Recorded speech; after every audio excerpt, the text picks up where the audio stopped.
بھی ہم کرتے ہیں، ذکر و اذکار بھی کرتے ہیں، عشق مصطفیٰ کے نعرے بھی لگاتے ہیں، اپنے کردار اور اخلاق کو بہتر بنانا ہوگا، گفتگو کے اندر سچائی ہونی چاہیے اور ہمارا رزق حلال ہونا چاہیے، پھر اللہ دعائیں بھی قبول فرمائے گا، گھروں میں برکتیں بھی عطا فرمائے گا۔ اور رزق حلال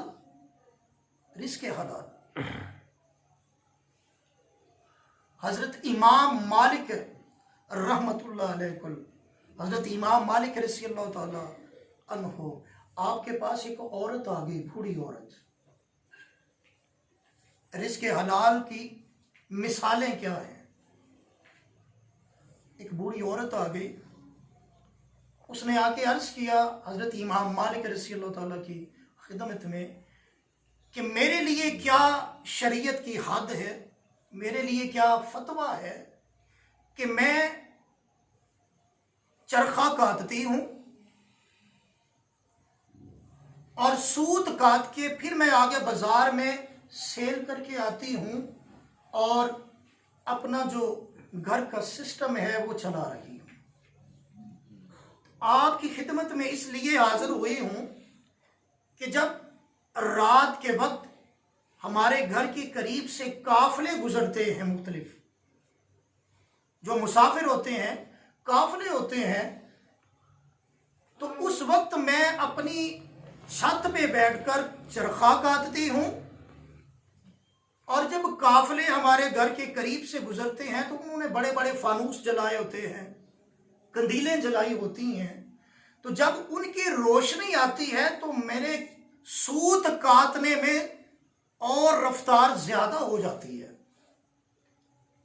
جب اس قافلے کی قندیلوں، فانوس، ان کی لائٹنگ، اس کی وجہ سے میں سوت زیادہ کاٹ لیتی ہوں عام روٹین سے ہٹ کے۔ تو حضور میرے لیے فتویٰ کیا ہے؟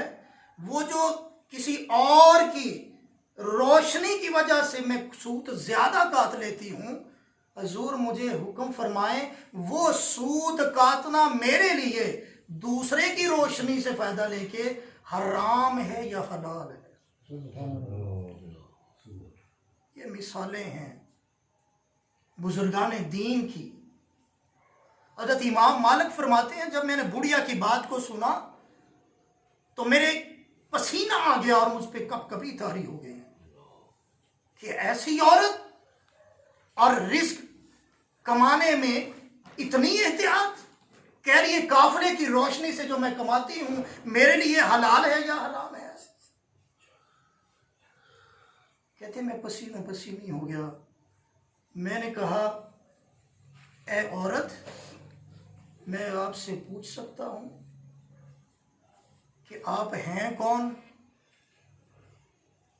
اس عورت نے جواب دیا جو وقت کا اللہ کا عظیم ولی حضرت بشر حافی ہے، میں اس کی بہن ہوں۔ بشر حافی بہت اللہ کے ولی گزرے ہیں۔ اب ان بزرگان دین کا رزق حلال کا معیار دیکھ لیں اور آج ہم اپنے جو کاروبار کر رہے ہیں ان کا حال دیکھ لیں۔ آخری بات